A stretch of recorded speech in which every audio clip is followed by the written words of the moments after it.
أعوذ بالله من الشيطان الرجيم. بسم الله الرحمن الرحيم.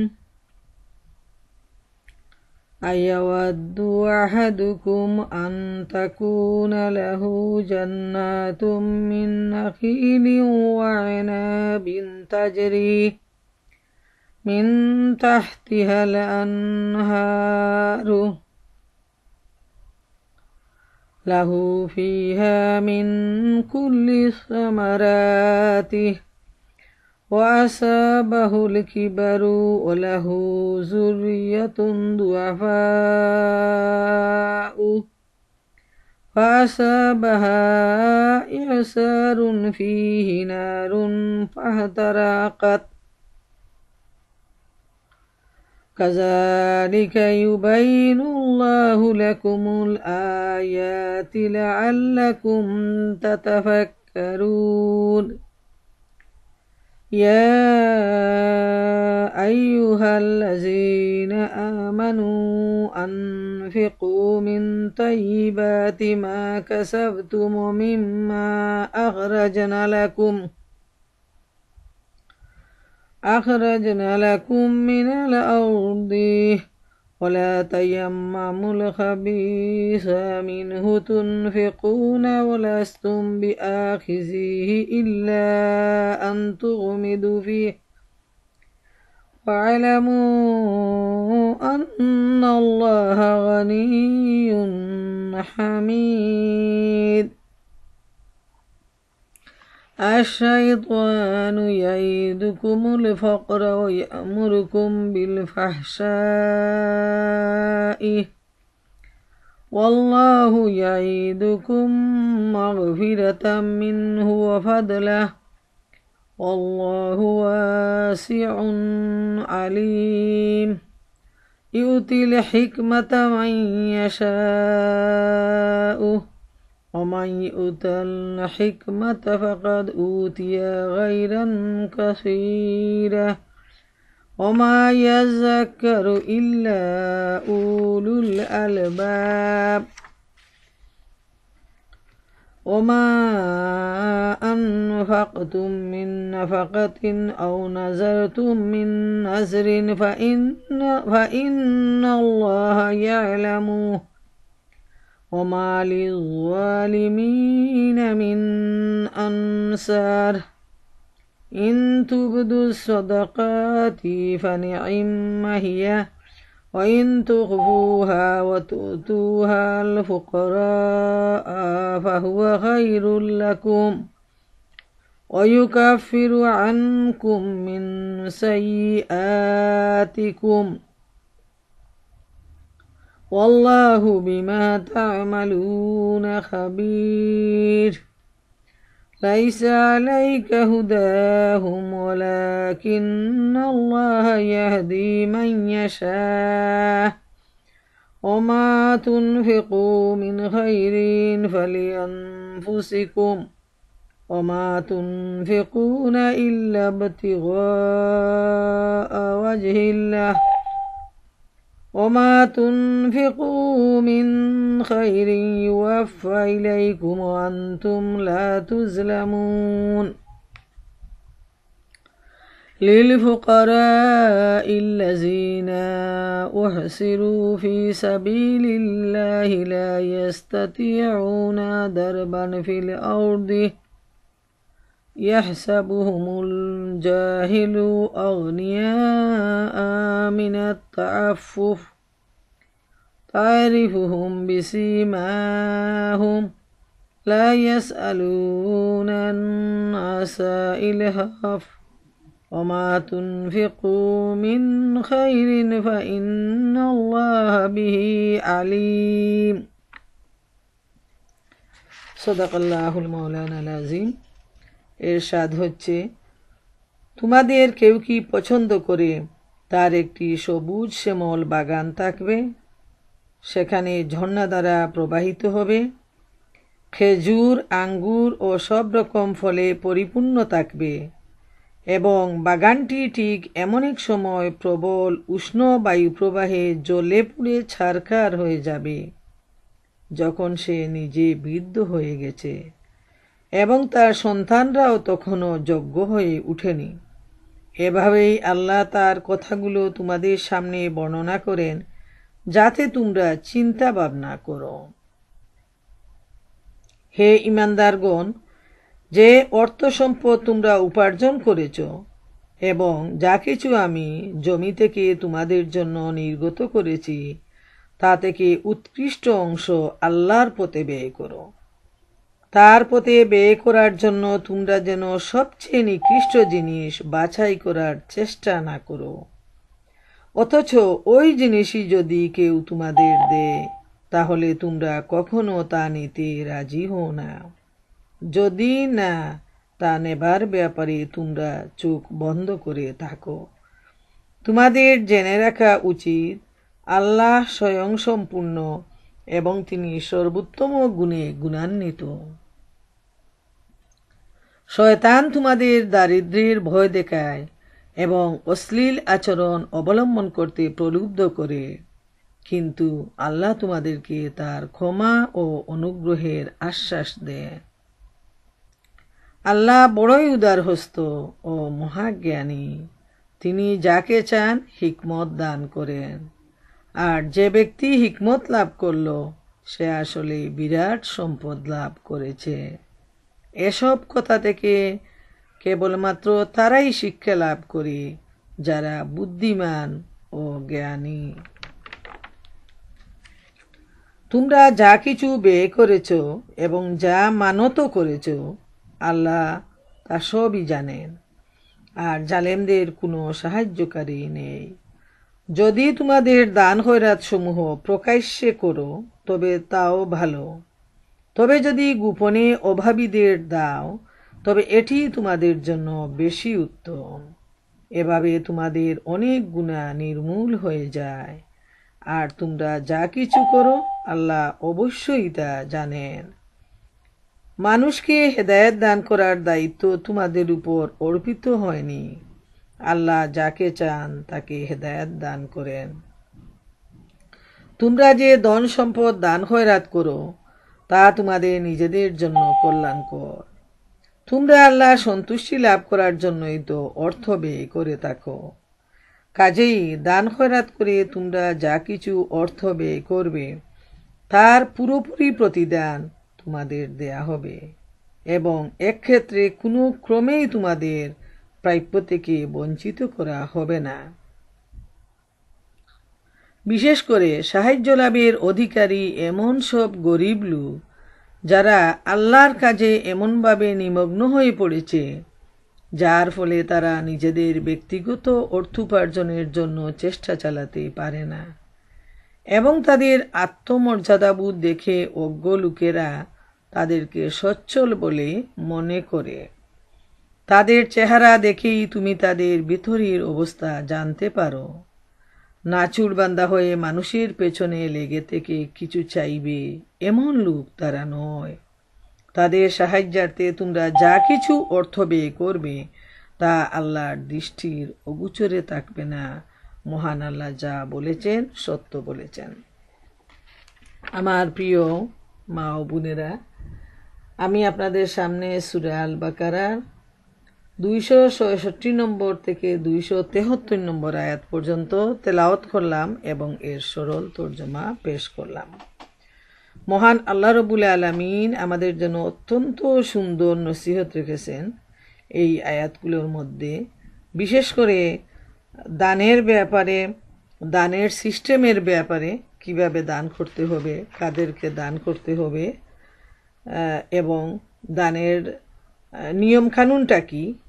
তো আসুন আমরা সবাই জেনে নেই যে আল্লাহ রাব্বুল আলামিনের এই নসিহত বাণী, এবং আল্লাহ রাব্বুল আলামিনের কাছে আমরা এই দোয়া চাই আল্লাহ তাআলা আমাদেরকে ভালোভাবে শোনার, বুঝার এবং এর উপর আমাদের সবাইকে আমল করার তৌফিক দান করুন, এবং আমরা আল্লাহর রাস্তায় এই যে সময়টুকু আমরা ব্যয় করলাম ইলম অর্জনের উদ্দেশ্যে, কুরআনের ছায়া তলে আল্লাহ তাআলা যেন রোজ হাসরের ময়দানে এই মাহফিলটাকে আমাদের নাজাতের উসিলা করে দেন।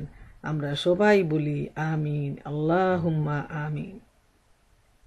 এখানে প্রথম যে আয়াত 266 আল্লাহ তাআলা ইরশাদ করেন, খুব সুন্দর একটা এক্সাম্পল আল্লাহ তাআলা দিচ্ছেন যে তোমাদের কেউ কি পছন্দ করে তার একটি সবুজ শ্যামল বাগান থাকবে, সেখানে ঝর্ণা দ্বারা প্রবাহিত হবে, খেজুর আঙ্গুর ও সব রকম ফলে পরিপূর্ণ থাকবে, এবং বাগানটি ঠিক এমন এক সময় প্রবল উষ্ণ বায়ু প্রবাহে জ্বলে পুড়িয়ে ছারখার হয়ে যাবে যখন সে নিজে বৃদ্ধ হয়ে গেছে এবং তার সন্তানরাও তখনও যোগ্য হয়ে ওঠেনি। এভাবেই আল্লাহ তার কথাগুলো তোমাদের সামনে বর্ণনা করেন যাতে তোমরা চিন্তা ভাবনা করো। প্রিয় বোনেরা আমার, আল্লাহ তাআলার এই এক্সাম্পলটা আমাদের জীবনের জন্য অত্যন্ত প্রয়োজন।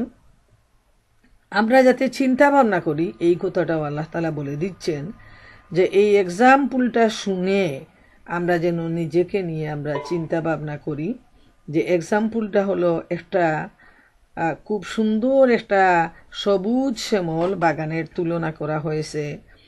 মনে করেন আমরা যেটা সাধারণত বুঝি এবং যেটা আমাদের মনে সবচেয়ে বেশি রেখাপাত করে, এখানে এক্সাম্পল দেয়া হয়েছে যে খুব সুন্দর খেজুরের বাগান, আঙ্গুরের বাগান এবং আরো অন্যান্য সব ধরনের ফলে পরিপূর্ণ একটি বাগান।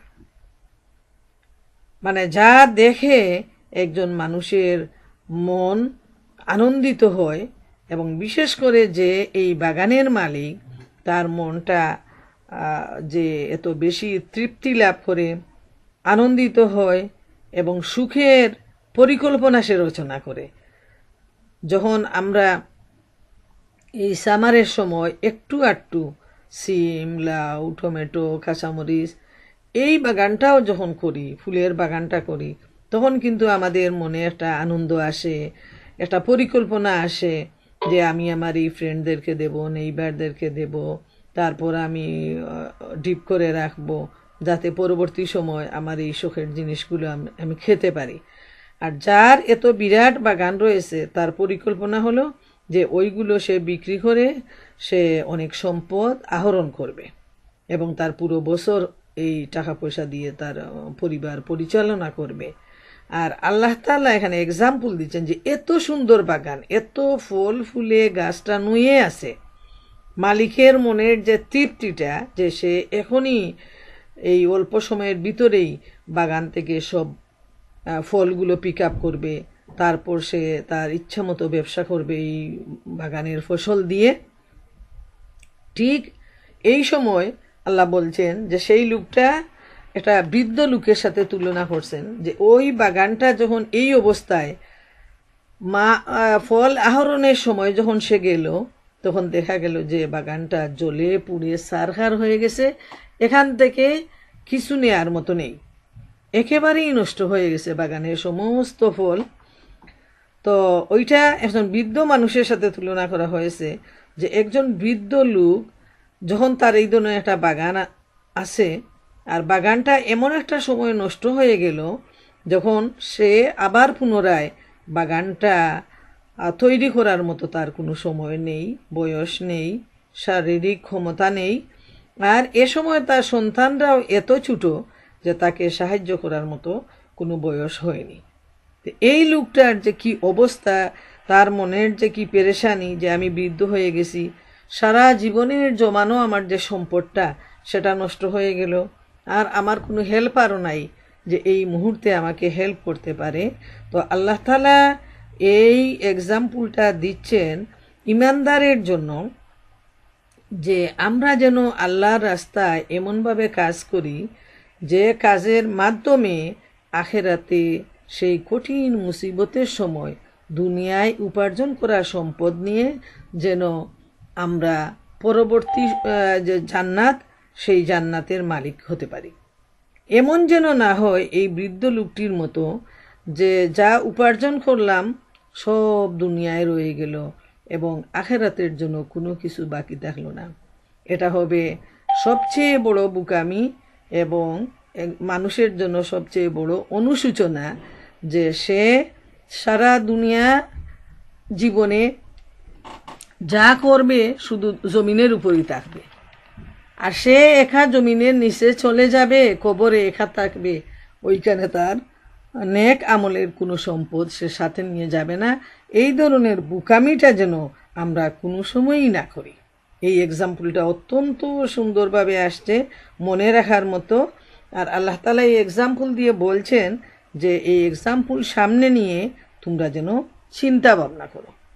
এরপর আল্লাহ তাআলা ইরশাদ করেন, হে ঈমানদারগণ, যে অর্থ সম্পদ তোমরা উপার্জন করেছ এবং যা কিছু আমি জমি থেকে তোমাদের জন্য নির্গত করেছি তা থেকে উৎকৃষ্ট অংশ আল্লাহর পথে ব্যয় করো।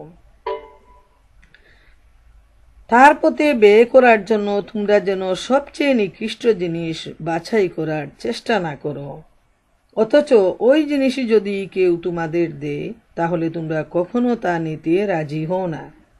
যদি তা না নেবার ব্যাপারে তোমাদের চোখ বন্ধ করে থাকো, তোমাদের জেনে রাখা উচিত আল্লাহ স্বয়ং সম্পূর্ণ এবং তিনি সর্বোত্তম গুণে গুণান্বিত। আল্লাহ সুবহানাহু ওয়া তাআলা ঈমানদারদেরকে ডেকে বলছেন যে আল্লাহর রাস্তায় যেন তারা সম্পদ দান করে। যে কিছু আল্লাহ রব্বুল আলামিন মাটি থেকে, জমিন থেকে তাদেরকে দিয়েছেন। সাধারণত আমরা দেখি সোনা, রূপা, শস্য, ধান, ভুট্টো, জব, ওইগুলো কিন্তু আল্লাহ রব্বুল আলামিন জমিন থেকে আমাদেরকে দান করেন। অল্প কিছু পরিশ্রমের ফলেই ওই জিনিসগুলো আমাদের হাতে চলে আসে। এমনকি সবচেয়ে বড় যে জিনিসটা সেটা হলো অয়েল, ওইটাও কিন্তু আল্লাহ তাআলা এই জমিনের নিচে রেখেছেন। শুধু কিছু প্রযুক্তির মাধ্যমে ওই অয়েলগুলো এত বিরাট একটা সম্পদ, সেটা মানুষ সেটা হস্তগত করে। যেমন বিশেষ করে মিডিল ইস্টের দেশগুলো, তারা সবচেয়ে ধনী, তারা এত পরিশ্রমও করে না, কিন্তু আল্লাহ তাআলা ইব্রাহিম আলাইহিস ইসলামের দুয়ার ফসল হিসাবে, বরকত হিসাবে জমিনের নিচে এত বেশি তেল দিয়েছেন যে ধনী দেশগুলো তাদের দিকে লোভের দৃষ্টিতে তাকিয়ে থাকে।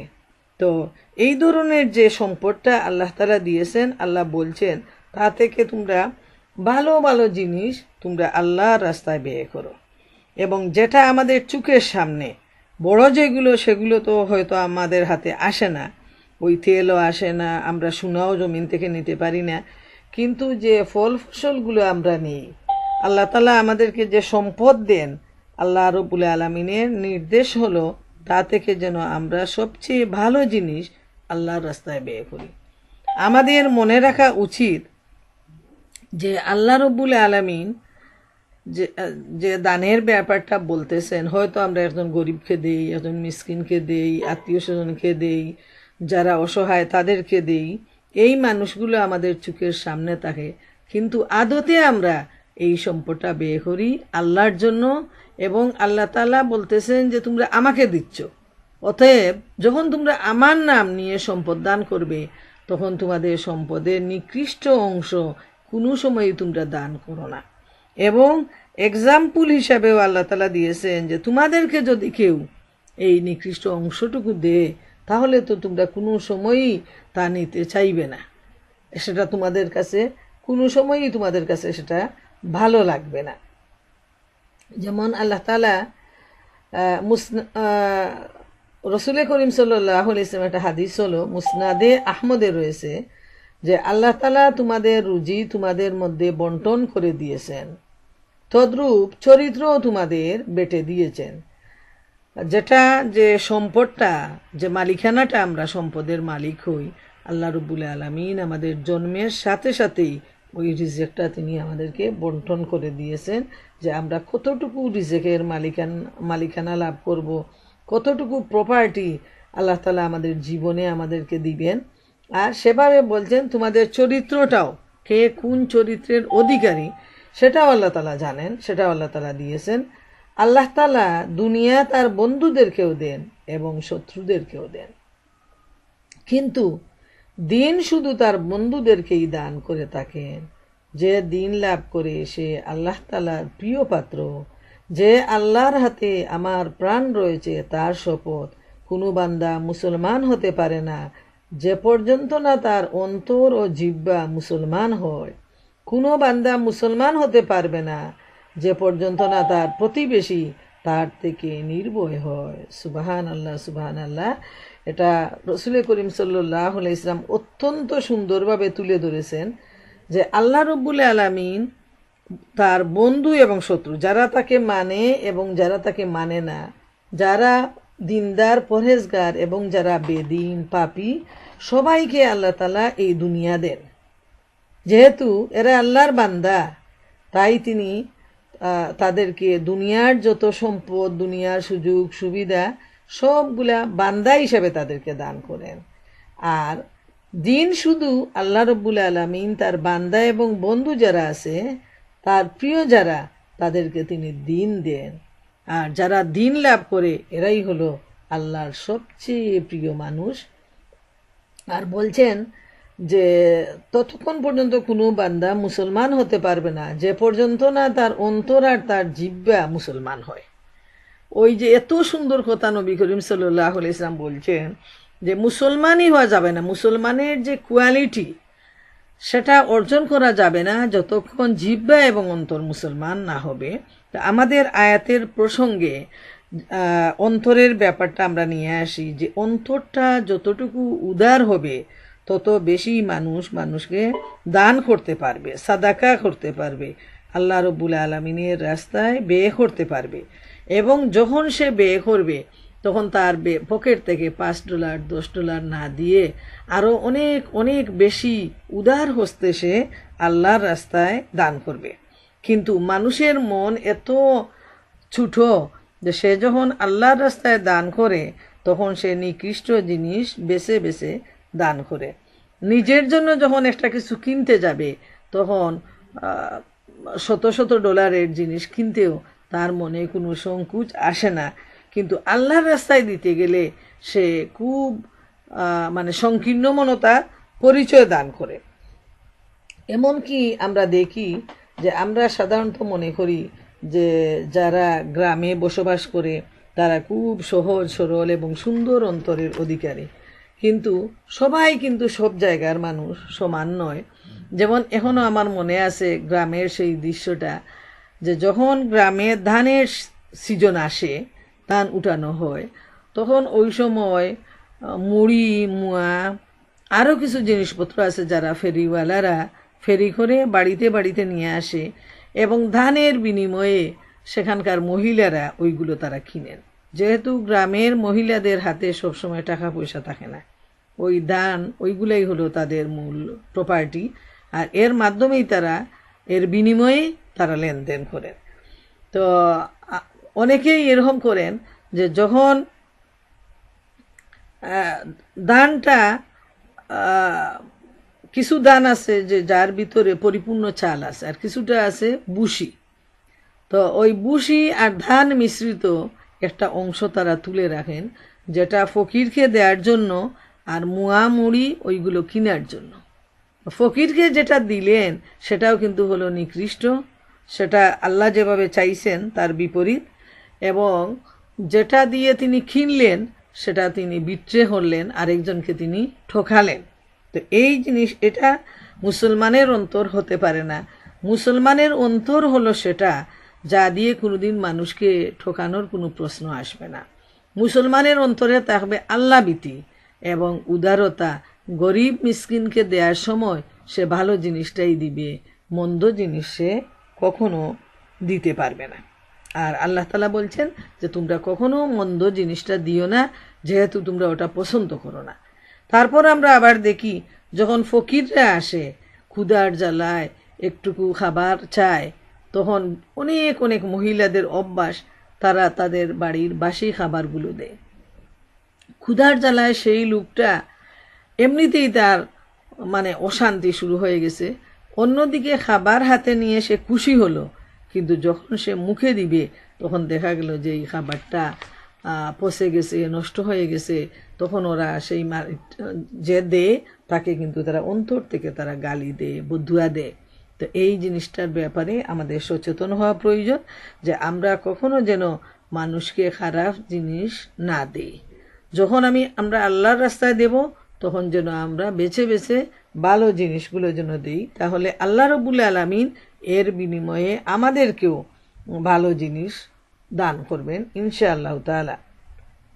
যেমন সূরা আলে ইমরানের 92 নম্বর আয়াতে আল্লাহ তাআলা ইরশাদ করেন, লান তানালুল বিররা হাত্তা তুনফিকু মিম্মা তুহিব্বুন, তোমরা কখনো পুণ্য লাভ করতে পারবে না যে পর্যন্ত না তোমাদের পছন্দনীয় জিনিস আল্লাহর রাস্তায় খরচ করো। সুবহানাল্লাহ। এই আয়াতের পক্ষে সাক্ষী দিচ্ছে যে যখন আল্লাহর রাস্তায় দান করতে হবে তখন নিজের পছন্দনীয় জিনিসটা আল্লাহর রাস্তায় দান করতে হবে, এবং কারো কাছ থেকে কোনো জিনিস নিয়ে আসলে তাকে ঠিক তেমনি জিনিস বিনিময় হিসাবে দিতে হবে। আনার সময় ভালো জিনিসটা আনলা, আর দেওয়ার সময় যদি মন্দ জিনিস দেয়া হয় তাইলে ওইটা হবে খুব বেশি অনৈতিকতা এবং বেমুনাসিবির পরিচয়। তো এই ব্যাপারটাও আমাদেরকে মনে রাখা প্রয়োজন যে আল্লাহ রাব্বুল আলামিন মুখাপেক্ষী, মানুষ হচ্ছে তারই মুখাপেক্ষী। আল্লাহ হচ্ছেন অভাব মুক্ত এবং মানুষ হচ্ছে অভাবী।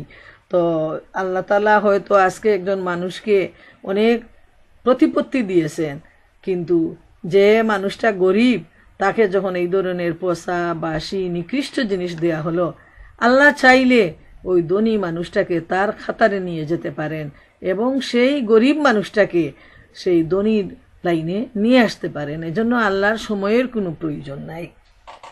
যেমন এ প্রসঙ্গে আল্লাহ সুবহানাহু ওয়া তাআলা সূরা আল হজের 37 নম্বর আয়াতে উল্লেখ করেন, লা ইয়ানালাল্লাহা লুহুমুহা ওয়ালা দিমাউহা ওয়ালাকিন ইয়ানালুহু তাকওয়া মিনকুম, আল্লাহর নিকট কুরবানির গোশত পৌঁছে না এবং রক্তও পৌঁছে না, কিন্তু তার নিকট তোমাদের সংযমশীলতা বা তোমাদের নিয়তটা তার কাছে পৌঁছে যায়। সুবহানাল্লাহ। এই উদাহরণটা আমি দিলাম এজন্য যে কুরবানির গরুর মাংস এবং রক্ত আল্লাহ তাআলার কাছে পৌঁছায় না, মানুষই কুরবানি দেয় আল্লাহর উদ্দেশ্যে এবং মানুষই ওইগুলাকে খুব মজা করে কাবাব বানিয়ে, তারপর কুফতা করে, শাহী কাবাব, তারপর বিভিন্ন ধরনের রান্না বান্না করে ওইগুলো মজা করে সে খায় এবং বন্ধু বান্ধব আত্মীয় স্বজনকে বিলায়। আর আল্লাহ দেখেন তার নিয়তটা যে কোন নিয়তে দিচ্ছে, হালাল রোজগার দিচ্ছে না হারামটা দিচ্ছে, তারপর তার নিয়তের যে পরিচ্ছন্নতা কতটুকু, তার উপর বিবেচনা করে আল্লাহ রাব্বুল আলামিন তাকে বিনিময়ে দান করেন। কিন্তু কেউ যদি হারাম উপায়ে রোজগার করে অনেক বড় একটা উটও দান করে, তার থেকে কোনো ফল সে পাবে না। আবার কেউ যদি লোক দেখানোর উদ্দেশ্যে বড় বড় গরু উট জবাই করে, সেখান থেকেও তার রিয়া হবে, কিন্তু বিনিময়ে সে আল্লাহ রাব্বুল আলামিনের কাছ থেকে লাভ করতে পারবে না। সুবহানাল্লাহু তাআলা। এরপর আল্লাহ ইরশাদ করেন, শয়তান তোমাদের দারিদ্র্যের ভয় দেখায় এবং অশ্লীল আচরণ অবলম্বন করতে প্রলুব্ধ করে, কিন্তু আল্লাহ তোমাদেরকে তার ক্ষমা ও অনুগ্রহের আশ্বাস দেন। আল্লাহ বড়ই উদারহস্ত ও মহাজ্ঞানী, তিনি যাকে চান হিকমত দান করেন, আর যে ব্যক্তি হিকমত লাভ করলো সে আসলে বিরাট সম্পদ লাভ করেছে। এসব কথা থেকে কেবলমাত্র তারাই শিক্ষা লাভ করে যারা বুদ্ধিমান ও জ্ঞানী। সুবহানাল্লাহ। আল্লাহ তাআলা এখানে বলছেন যে শয়তান মানুষকে দারিদ্র্যের ভয় দেখায় আর খারাপ কাজ করতে উৎসাহিত করে। ওইটা আমরা দেখি যে একজন মানুষ যখন আল্লাহর রাস্তায় দান করতে চায় তখন তার মনে সবার আগে শয়তান যে জিনিসটা বা যে ক্ষুধারণাটা নিয়ে আসে যে তোমার তো তেমন কিছু নাই, তুমি যদি এইভাবে দিয়ে দাও তাইলে তো তোমার হাত খালি হয়ে যাবে, তখন বিপদের সময় তুমি কি করবে। এই ধরনের নানা বাহানা তার নফসের ভিতরে শয়তান ঢুকিয়ে দেয় এবং সেই মানুষটা তখন শয়তানের প্ররোচনায় পড়ে আল্লাহর রাস্তায় যে দান করার হাতটা সে বন্ধ করে দেয়। সে তার ভিতরে ওই চিন্তাই আসে যে আমার জন্য আমি গুনে গুনে রাখবো, আমার জন্য আমি ব্যাংক ব্যালেন্স রাখবো, জমা করে রাখবো, এবং সেই টাকাটাই আমার বিপদের সময় সেই প্রতিপত্তিটা আমার কাজে আসবে, সেই প্রপার্টিটা আমার কাজে আসবে। ওইটা হলো মানুষের একটা সবচেয়ে দুর্বল মন এবং দুর্বল ইমানের পরিচয়, রিজেকের মালিক আল্লাহ রব্বুল আলামিন, এবং তিনি বারবার বলছেন যে শয়তান তোমাদের রিজেকের ভয় দেখায়, এবং তার ফলে মানুষ কিন্তু হারামের মধ্যে জড়িয়ে পড়ে। তো এই ব্যাপারটা আমাদের খুবই লক্ষ্য করা প্রয়োজন যে আমরা যখন দান করব তখন ভালো জিনিস দেব, উদার হস্তে দান করব। আমরা নিজের জন্য সবচেয়ে সুন্দর এবং বেশি জমা করে রাখবো, আর গরিবের জন্য সবচেয়ে নিম্নমানেরটা দেব বা অল্প। যখন মসজিদ মাদ্রাসা বা এতিমের জন্য চাওয়া হয় তখন মানুষ 5 টাকা 10 টাকা 20 টাকা দেয়।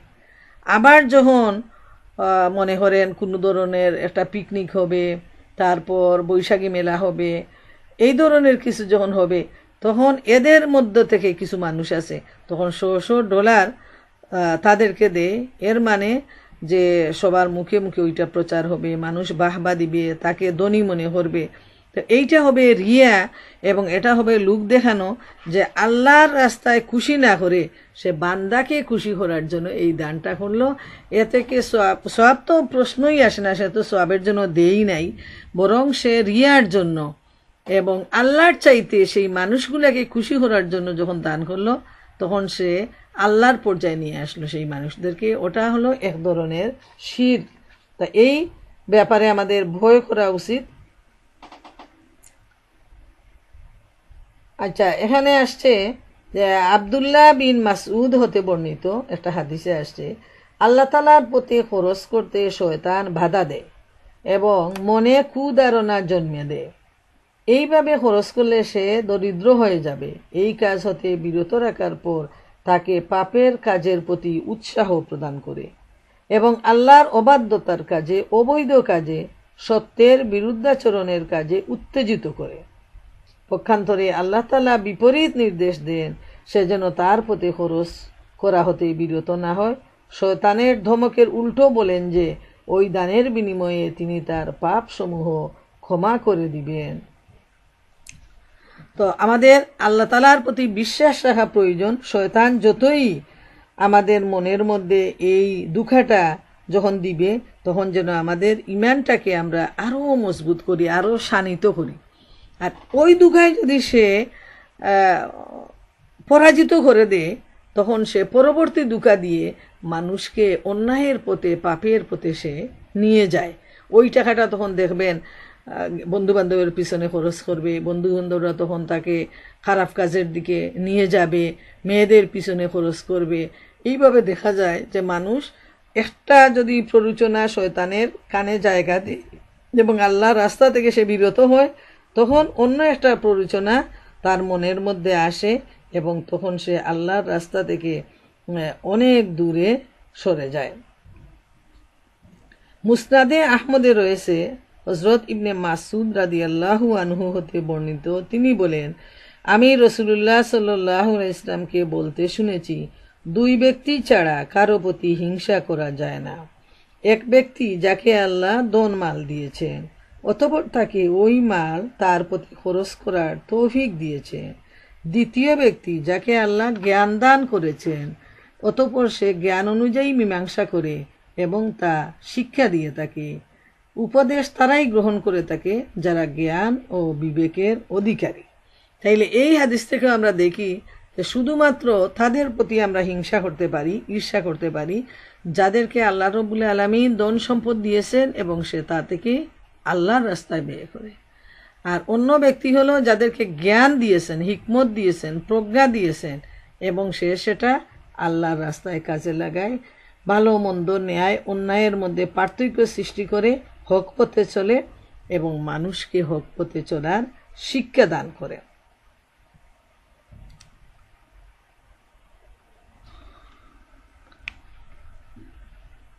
আর আমরা যদি এইভাবে আল্লাহর রাস্তায় যখন আমরা চলবো, শয়তানের প্ররোচনার দিকে ভ্রুক্ষেপ না করেও, তখন আল্লাহ সুবহানাহু ওয়া তাআলা ঈমানদারদেরকে ক্ষমা করে দিবেন এবং ঈমানদারদের প্রতি অনুগ্রহ করবেন, তিনি ওয়াদাবদ্ধ।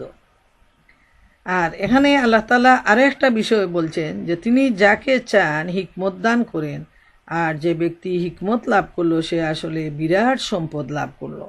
হিকমতের অর্থ হচ্ছে গভীর অন্তর্দৃষ্টি ও সঠিক সিদ্ধান্ত গ্রহণ করার শক্তি। হিকমতটা হলো এত বড় একটা জিনিস যে আল্লাহ রব্বুল আলামিন সবাইকে কিন্তু হিকমতের মতো জ্ঞান দেন না, হিকমতের মতো এত বড় একটা সম্পদ দান করেন না। হিকমত দিয়েই মানুষ ভালো মন্দের মধ্যে পার্থক্য সৃষ্টি করতে পারে এবং মন্দ ত্যাগ করে সে ভালোর দিকে তখন সে অগ্রসর হয়। আর এই হিকমতই তাকে শয়তানের রাস্তা থেকে তখন ফিরায় রাখে।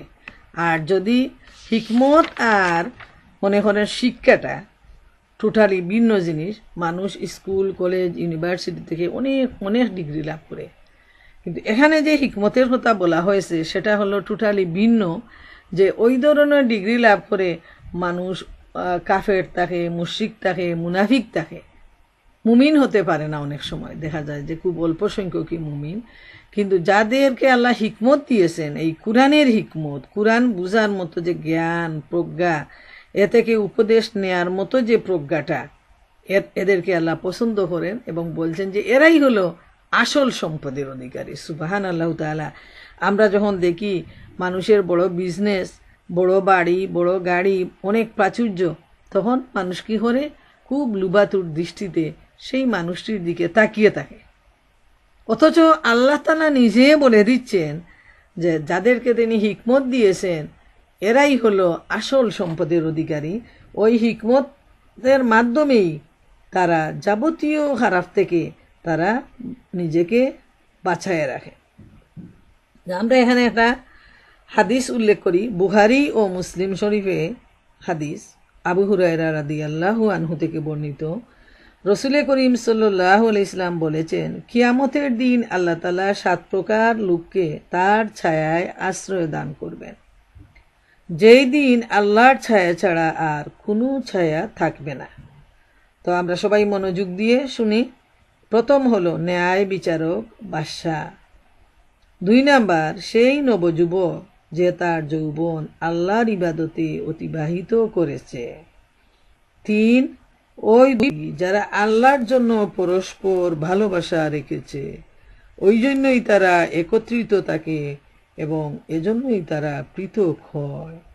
4 ওই ব্যক্তি যার অন্তর মসজিদ হতে বের হওয়া থেকে নিয়ে পুনরায় ফিরে আসা পর্যন্ত মসজিদের সাথে সংলগ্ন থাকে। 5 ওই ব্যক্তি যে নির্জনে আল্লাহর জিকির করে অথবা তার নয়ন যুগল হতে অশ্রু দ্বারা নেমে আসে। 6 ওই ব্যক্তি যাকে একজন বংশমর্যাদা ও সৌন্দর্যের অধিকারিণী নারী নির্লজ্জতার কাজে আহ্বান করে, তখন সে বলে, নিশ্চয় আমি সারা জাহানের প্রভু আল্লাহকে ভয় করি। 7 ওই ব্যক্তি যে এত গোপনে দান করে যে তার ডান হাত যা খরচ করে বাম হাত তা জানতে পারে না। সুবহান আল্লাহ, সুবহান আল্লাহ। এই হাদিসটা খুবই গুরুত্বপূর্ণ আমাদের প্রতিদিনের জীবনে। যেমন 2-3টা ব্যাপার আমি একটু টাচ করব, যে পারস্পরিক মোহব্বত এবং ভালোবাসা আল্লাহর জন্য, সেটার মর্যাদা যে কত বেশি, যে ওই মর্যাদার জন্য আল্লাহ রব্বুল আলামিন কিয়ামতে যখন প্রচণ্ড সূর্যতাপ আসবে, মানুষ ঘামের মধ্যে ভাসবে, ওই সময় আল্লাহ তার ছায়ার নিচে এই মানুষদেরকে আশ্রয় দান করবেন। সুবহান আল্লাহ। আমরা দেখি আত্মীয়তার মধ্যে সম্পর্কের ফাটল হয়, কিন্তু শুধুমাত্র দিনের উদ্দেশ্যে যখন সম্পর্ক হয়, এর ভিতরে একটা পবিত্র মহব্বত আর ভালোবাসা বিরাজ করে। আমি এই কিছুদিনের ভিতর ফ্লোরিডায় গেলাম, তারপর ওহায়োতে গেলাম, তারপর শিকাগো থেকে গতকাল আসলাম। মানে আমি বলতে পারতেছি না, আমার ফ্লোরিডার বোন যাদের সাথে আমার কোনো পূর্ব পরিচিতি নেই, কোনো কিছুই আমি জানতাম না, কিন্তু তাদের মহব্বত, তাদের ভালোবাসা, তাদের সম্মান আমাকে এত বেশি আকৃষ্ট করেছে যে আমার সব সময় মনে হয় যে আল্লাহ তোমার দিনের জন্যই তো এই সম্পর্কটা। ওহায়োতে গেলাম, এদেরকেও আমি জানি না, কিন্তু দেখলাম যে অল্প সময়ে এত সুন্দর একটা সম্পর্ক যেটা ভুলে যাওয়া যায় না। আর শিকাগোর যারা আছেন তাদের সাথে আমার আগের পরিচয় আছে অনেক বেশিরভাগ, তো ওরা তো সেই পরিচয় নিয়েই মহব্বতের সাথে সম্মানের সাথে আমার জন্য অপেক্ষা করছে। আমিও সেই মহব্বত নিয়ে তাদের মাঝে গেছি এবং আসার পর আমি বুঝাতে পারবো না যে আমার ঘরে আমার স্বামী, সন্তান, নাতি নাতনি সবাই আছে, তারপরও বারবার আমার সবার কথা মনে পড়ে। সুবহানাল্লাহ। এটা হলো আল্লাহর জন্য মহব্বত আর ভালোবাসা, এবং এদেরকে আল্লাহ তাআলা ওই আরশের ছায়াতলে স্থান দিবেন। আর এখানে মসজিদ বলতে পুরুষের জন্য মসজিদ আর মহিলাদের জন্য এক নামাজ থেকে আরেকটা নামাজ, ওইটাই আমরা মিন করতে পারি, যে অন্তরটা তখন সেই নামাজের জন্য অপেক্ষা করতে থাকে, এক ওয়াক্ত পড়ার পর আরেক ওয়াক্ত নামাজের জন্য অপেক্ষায় থাকে। আর আরেকটা আসছে যে নির্জনে আল্লাহর জিকির, মানে এই জিকির বলতে আল্লাহর স্মরণ, আল্লাহর জন্য নামাজ পড়া, কুরআন স্টাডি করা, হাদিস স্টাডি করা, এবং আল্লাহর বয়ে চোখ দিয়ে অশ্রু দ্বারা প্রবাহিত হওয়া। আর দানটা হলো গোপনে গোপনে আল্লাহ তাআলার জন্য দান করা। তবে এখানে একটি বিষয় মনে রাখা প্রয়োজন, যে দানের ভিন্ন সময় বিভিন্ন ধরনের দান আছে। যেমন ফোর্স দান, যেটা যেমন মনে করুন জাকাতটা, ওইটা হলো ফোর্স, ওইটা প্রকাশ্যে দিতে হবে। যেহেতু আমাদের সমাজে এখনো ওই ফোর্স যে জাকাতটা, সে ব্যাপারে যে ধারণাটা, আমি বিভিন্ন জায়গায় যখন যাই দেখি যে মানুষের খুব দুর্বলতা, খুবই ধারণার অভাব, জ্ঞানের অভাব। দেখা যায় যে অনেক বছর অতিবাহিত হয়ে গেছে, কিন্তু তারা কোনোদিন তাদের যে সোনা দানা টাকা পয়সার জাকাত দেননি, ওই ব্যাপারে তারা খুব গাফিল।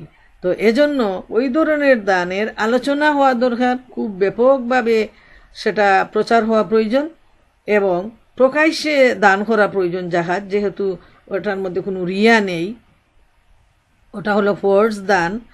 তো মানে এই ব্যাপারটা যদি সবাই একজন আরেকজনকে উদ্বুদ্ধ করেন বলেন, তখন যাদের ধারণা নেই, জ্ঞানের অভাব, তারা তখন বুঝতে পারবে যে জাকাতটা হলো ফোর্স এবং অবশ্যই দিতে হবে। আর যদি জাকাত না দেয়া হয়, তাহলে কিয়ামতের ময়দানে ওই জাকাত মানে অনাদায়ের জন্য তার সেই সম্পদটা অপবিত্র থাকবে, এবং সেই সম্পদটা সাপের আকার ধারণ করে তাকে চুবল দিতে থাকবে। গতকালকে শিকাগোতে একজন বোন প্রশ্ন করেছিলেন যে যাদের মানে শাড়ি আছে, অন্যান্য জিনিসপত্র আছে, ওইগুলা কি খামড়াবে?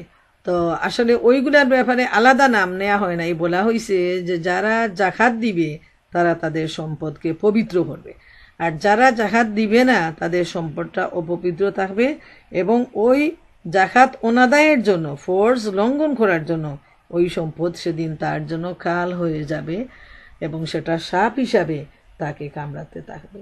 আল্লাহ যেন আমাদের সবাইকে মাফ করুন। এরপর আল্লাহ রাব্বুল আলামিন ইরশাদ করেন যে তোমরা প্রকাশ্যে মানুষকে হেদায়েত দান করার দায়িত্ব তোমাদের উপর অর্পিত হয়নি। আল্লাহ যাকে চান তাকে হেদায়েত দান করেন। তোমরা যে ধন সম্পদ দান করো তা তোমাদের নিজেদের জন্য কল্যাণকর।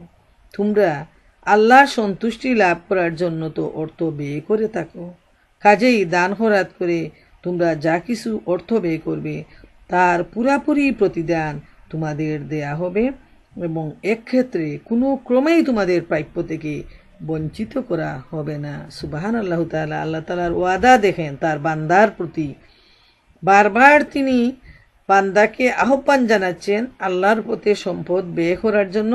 আবার বারবার আল্লাহ রাব্বুল আলামিন ওয়াদাবদ্ধ যে কোনো সময় তার সম্পদ নষ্ট হবে না, বঞ্চিত হবে না। সেই লোকগুলো যারা দান করবে আল্লাহ তাআলা অনেক অনেক প্রতিদান তাদেরকে দিবেন।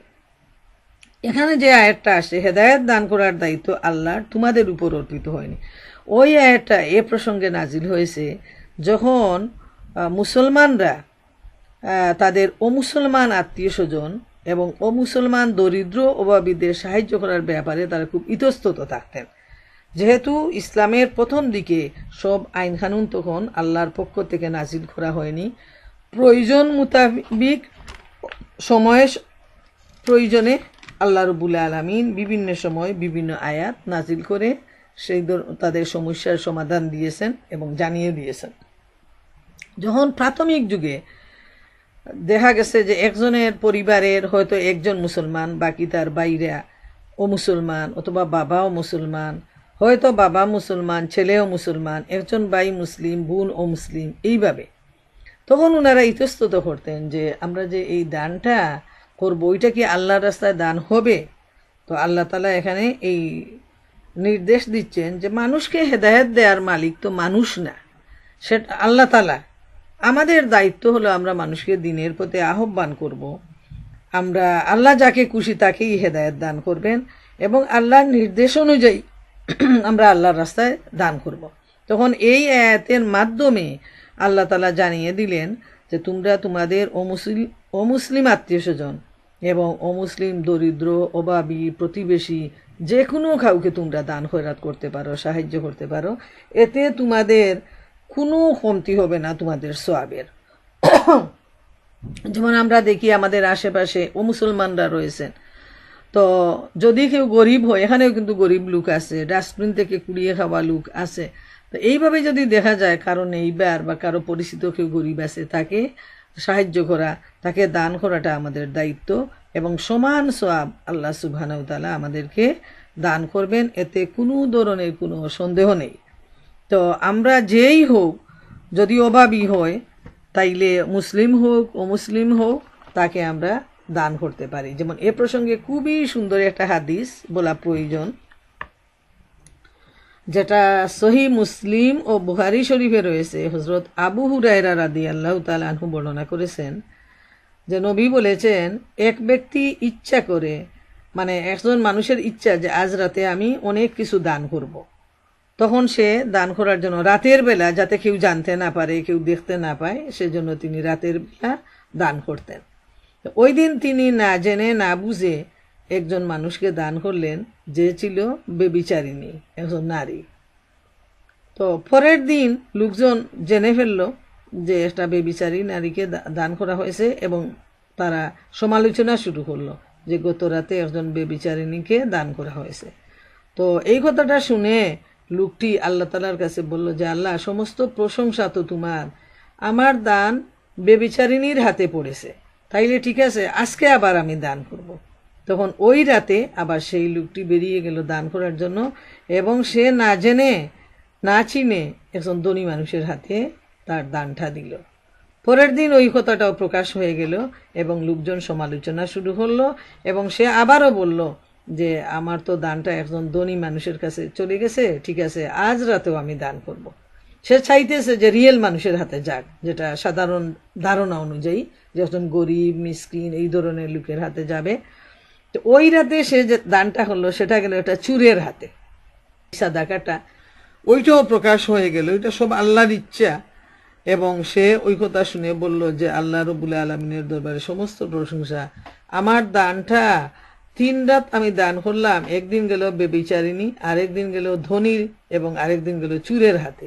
অতঃপর রাতের বেলা সে স্বপ্নে দেখল একজন ফেরেশতা এসে বলছেন, তোমার দানগুলো আল্লাহর নিকট গ্রহণ করা হয়েছে, সম্ভবত দুশ্চরিত্রা নারীটি তোমার দান পেয়ে বেবিচার থেকে বিরত থাকবে, হয়তো ধনী লোকটি এর দ্বারা শিক্ষা গ্রহণ করবে এবং সেও দান করতে অভ্যস্ত হয়ে যাবে, আর হতে পারে মাল পেয়ে চুরি করা ছেড়ে দিবে। সুবহানাল্লাহু তাআলা। এই লোকটা যখন চিন্তায় পড়ে গেল যে 3 রাত দান করলাম, 3 রাত ভুল হয়ে গেল, আল্লাহ সুবহানাহু তাআলা তাকে স্বপ্নের মাধ্যমে জানাই দিলেন যে এটা ভুল নয়, বরং তুমি যেভাবে দান করেছো ওই দানটা 3 জন মানুষের জীবনে 3 ধরনের সংশোধন নিয়ে আসবে এবং তোমার দানটা আল্লাহ রব্বুল আলামিন গ্রহণ করে নিয়েছেন। সুবহানাল্লাহ, সুবহানাল্লাহ। এরপরে শেষের আয়াতে 273 নম্বর আয়াতে আল্লাহ রব্বুল আলামিন ইরশাদ করেন, বিশেষ করে সাহায্য লাভের অধিকারী এমন সব গরিব লোক যারা আল্লাহর কাজে এমনভাবে নিমগ্ন হয়ে পড়েছে যার ফলে তারা নিজেদের ব্যক্তিগত অর্থোপার্জনের জন্য চেষ্টা চালাতে পারে না এবং তাদের আত্মমর্যাদাবোধ দেখে অজ্ঞ লোকেরা তাদেরকে সচ্ছল বলে মনে করে। তারপর আল্লাহ নির্দেশ দিচ্ছেন, তাদের চেহারা দেখেই তুমি তাদের ভিতরের অবস্থা জানতে পারবে। নাচুর বন্দা হয়ে মানুষের পেছনে লেগে থেকে কিছু চাইবে এমন লোক তারা নয়। তাদের চরিত্র সম্পর্কে বলা হয়েছে, তাদের সাহায্যার্থে তোমরা যা কিছু অর্থ ব্যয় করবে তা আল্লাহর দৃষ্টির অগোচরে থাকবে না। সুবহানাল্লাহু তাআলা। আল্লাহ তাআলা এখানে ইরশাদ করছেন যে যারা আল্লাহর জন্য, এমন কিছু লোক রয়েছে যারা সমাজের সবচেয়ে গরিব লোক, কিন্তু রাত দিন তারা আল্লাহ রব্বুল আলামিনের কাজে, এবাদত বন্দেগীতে, দিনের প্রচারে তারা নিয়োজিত রয়েছে। তাদের অর্থ উপার্জনের জন্য তারা চেষ্টা করার মতো কোনো সময় তাদের নেই, যেহেতু সার্বক্ষণিকভাবে তারা আল্লাহর এবাদতির মধ্যে। এবং কারা তারা? তারা হলেন আসহাবে সুফা। তাদের জন্যই আজকে আমরা এই হাদিসগুলো আমরা পেয়েছি। আল্লাহ রব্বুল আলামিন যেন তাদেরকে জান্নাতের উচ্চ আসনে স্থান দান করেন তাদের সার্বক্ষণিক প্রচেষ্টার জন্য। এই যে আবু হুরায়রা রাদিয়াল্লাহু তাআলা আনহু থেকে বর্ণিত, আমরা অনবরত বলে যাচ্ছি, উনি ছিলেন আসহাবে সুফার একজন, এবং হাদিস বর্ণনাকারীদের মধ্যে সর্বপ্রথম সবচেয়ে বেশি হাদিস তিনি বর্ণনা করেছেন। এবং উনার জীবন যদি আমরা দেখি তাহলে দেখি যে প্রায় দিন তিনি উপবাস থাকতেন, রাস্তায় পড়ে থাকতেন উপবাসে, কিন্তু তিনি রোজগারে না গিয়ে নবী করিম সাল্লাল্লাহু আলাইহি ইসলামের পাশে পাশে সবসময় থাকতেন। তিনি যা বলতেন সেটা আমল করতেন এবং সেটা মুখস্থ রাখতেন, এবং পরবর্তীতে সাহাবায়ে কেরামরা, তাবেঈনরা এখান থেকেই তারা হাদিস সংগ্রহ করতে পেরেছেন। তো এই যে প্রায় 300 থেকে 400 বর্ণনায় আসছে যে আসহাবে সুফা ছিলেন, হুজরা খানের পাশেই ছিল তাদের জায়গা, এবং তারা আল্লাহ রসুল বিভিন্ন সময় তাদেরকে বিভিন্ন জায়গায় পাঠাতেন দিনের শিক্ষা দেওয়ার জন্য। এবং তারা সব সময় নবীর যে অনুসরণ করতেন, নবীর হুকুম মেনে চলতেন, এবং নবীর কাছেই তারা থাকতেন।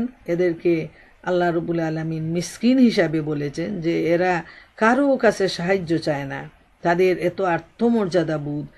আর অজ্ঞ লোকেরা তারা চায় না দেখে, হাত পাতে না দেখে তাদেরকে মনে করে যে এরা সচ্ছল। যারা বুঝে না তাদেরকে আল্লাহ তাআলা অজ্ঞ বলেছেন, যে এরা তো বুঝতে পারে না, এদের চেহারার দিকে তাকিয়ে বোঝা উচিত যে এরা আল্লাহর প্রিয় বান্দা, এরা যে সারাক্ষণ ইবাদতের মধ্যে আছে, এরা মানুষকে খুঁজে না, এবং তাদের চেহারার মধ্যে দিনের রোশনি রয়েছে। যেভাবে সাধারণ ভিখারিরা, সাইলরা নাচুর বান্দা হয়ে পিছনে পিছনে দৌড়াতে থাকে, না দিলে উপায় নেই, এমনভাবে তারা পিছনে পিছনে ছুটবে। বাংলাদেশে তো এখন এমন অবস্থা, আমরা যখন সিলেট এয়ারপোর্টে যাই তখন ওরা পাউন্ড আর ডলার ছাড়া ওরা কোনো টাকা নিবে না। তো মনে করেন যারা আসলেন ওয়েলকাম জানানোর জন্য, তারা হয়তো পকেট থেকে বের করে 10 টাকা 5 টাকা দিলেন, কিন্তু ওইটা তারা নিবে না, বলে পাউন্ড দেও, না হয় ডলার দেও। এইভাবে তারা তাদের মানে ডিমান্ডটা অনেক বেশি, এবং কাপড়ে ঠেনে গাড়ি ভিতরে তারা চলে আসবে যে দেওয়ার জন্য। এরা হলো নাসুর বান্দা। হ্যাঁ, কিন্তু আল্লাহর প্রিয় বান্দা যারা, এখানে মিসকিনের কথাও আসছে, আসহাবে সুফার পরবর্তী যারা এখন পর্যন্ত আল্লাহর কিছু প্রিয় বান্দারা রয়েছে যারা মিসকিন, যারা মানুষের কাছে হাত পাতে না, এবং তাদের এমন সম্পদও নেই যে তারা সুন্দরভাবে শান্তিভাবে জীবনযাপন করবে। এই লোকদের ব্যাপারে নবী করিম সাল্লাল্লাহু আলাইহি ওয়াসাল্লাম বারবার বলেছেন যে তাদেরকে যেন আমরা খুঁজি, এবং এই লোকদেরকে যেন আমরা, এই মিসকিনদেরকে যেন আমরা সাহায্য করি, তাদের যেন আমরা আল্লাহর রাস্তায় যেন তাদেরকে দান করি। যেমন তাদের ব্যাপারে বলা হয়েছে যে অর্থাৎ তারা পৃথিবীতে ভ্রমণ, তাদের অবস্থা যাদের জানা নেই, তারা তাদের বাহ্যিক পোশাক পরিচ্ছদ দেখে এবং কথাবার্তা শুনে তাদেরকে ধনী মনে করে। রাসূল করিম সাল্লাল্লাহু আলাইহি ওয়াসাল্লাম বলেছেন, ওই ব্যক্তি মিসকিন নয় যে বাড়ি বাড়ি ঘুরে বেড়ায়, কোথায় হয়তো একটি খেজুর পেয়ে গেল, কোথায় হয়তো 2-1 গ্রাস খাবার পেল, আবার কোনো জায়গায় হয়তো 2-1 দিনের খাদ্য প্রাপ্ত হলো। বরং মিসকিন ওই ব্যক্তি যার নিকট ওই পরিমাণ কিছু নেই, যার দ্বারা সে অমুখাপেক্ষী হতে পারে, এবং সে তার অবস্থাও এমন করেনি যার ফলে মানুষ তার অভাব অনুভব করে তার উপর কিছু অনুগ্রহ করেছে। আবার ভিক্ষা করার অভ্যাসও তার নেই, কিন্তু যাদের অন্তর্দৃষ্টি রয়েছে তাদের কাছে এদের অবস্থা গোপন থাকে না। এই জন্য আল্লাহ রসুলও বলছেন, আল্লাহ তাআলাও বলছেন যে অন্তর্দৃষ্টি দিয়ে এই মানুষগুলাকে আমাদের চিনে নিতে হবে। শুধু যদি আমরা যারা হাত পাতে তাদেরই দিলাম, কিন্তু দেখবেন আপনার আমার অনেক আত্মীয় স্বজন আছে, যারা কেউ আছে পরিচিত জন যে বারবার হাত পাতবে, বারবার সাহায্যের জন্য চাইবে। আবার এমন কিছু লোক আছে যারা ফোন করে কিছুই বলবে না নিজের, শুধু ভালো মন্দ জিজ্ঞেস করে তারপর রেখে দিবে। তো আমি দুই ধরনের একই সময়ে আমি দেখলাম সেদিন। একজন ফোন দিছে, তো আমার হাজব্যান্ডের কাছে মানে অনেক বলতে চাইতেছে যে তাদের অভাব অনটন। আরেকজন ফোন দিল, সে আমাদের ভালো মন্দ খোঁজ খবর নিল, তারপর মানে শেষ করে দিল। তো আমি বললাম যে দেখো, দুইজন মানুষের মধ্যে কত পার্থক্য। মানে একজন বারবারই চায়, বারবার দেয়া হয়, কিন্তু আরেকজন সে চাইলেও না, এবং মানে সে শুধু এই ফোনের মাধ্যমে ওটা আমাদের মনের ভিতর ওইটাই জানিয়ে দিল যে আমার ব্যাপারে তোমরা স্মরণ করো, শুধু এটা রিমাইন্ডার দিল, কিন্তু ভদ্রতার খাতিরে সে চাইতে পারল না। তো এরাই হলো মিসকিন, যারা হাত পাততে পারে না, লজ্জা পায়, ভিক্ষাও করতে পারে না। তো তাদেরকে খুঁজে খুঁজে আমাদের বের করতে হবে এবং তাদেরকে আল্লাহর জন্য সাহায্য করতে হবে। তো প্রিয় বোনেরা, আমার অনেক লম্বা অংশ নিয়ে নিছি, আরও বেশি ব্যাখ্যা বিশ্লেষণের প্রয়োজন। তো আমার সময় শেষ হয়ে গেছে, প্রায় 1 ঘন্টা আমি আপনাদের সামনে আলোচনা করলাম। তো এই আলোচনা থেকে আমরা যেন এই শিক্ষা গ্রহণ করি যে আল্লাহর রাস্তায় আমরা দান করব, সেজন্য উদার মন মানসিকতা আল্লাহ তাআলা আমাদেরকে দান করেন। যার যে পরিমাণ আছে সে পরিমাণই দিতে হবে, যার যার সামর্থ্য অনুযায়ী। তবে আমরা ভালো জিনিসটা দিব, এবং মানুষকে দেখানোর জন্য আমরা দিব না, সেটা হবে রিয়া। সেই দান থেকে কোনো ফল আসবে না, বরং যতদূর সম্ভব গোপনে গোপনে দেওয়ার চেষ্টা করব। আবার কিছু দান আছে যে দেখানোর প্রয়োজন, যেমন মানুষকে উৎসাহিত করা। একটা বৈঠকে অনেকজন লোক আছেন, তখন একটা মসজিদের জন্য সাহায্য চাওয়া হইল, একটা মাদ্রাসার জন্য, একটা এতিমখানার জন্য। তখন কিন্তু যদি 2-1 জন হাত না উঠায় যে আমি এত টাকা দিব, তাইলে সবাই নীরব থাকে। আর যখনই 1-2 জন বলে যে আমি দেব এত দিব, তখন বাকিরা কিন্তু হাত তুলতে সাহস করে এবং বলতে সাহস করে।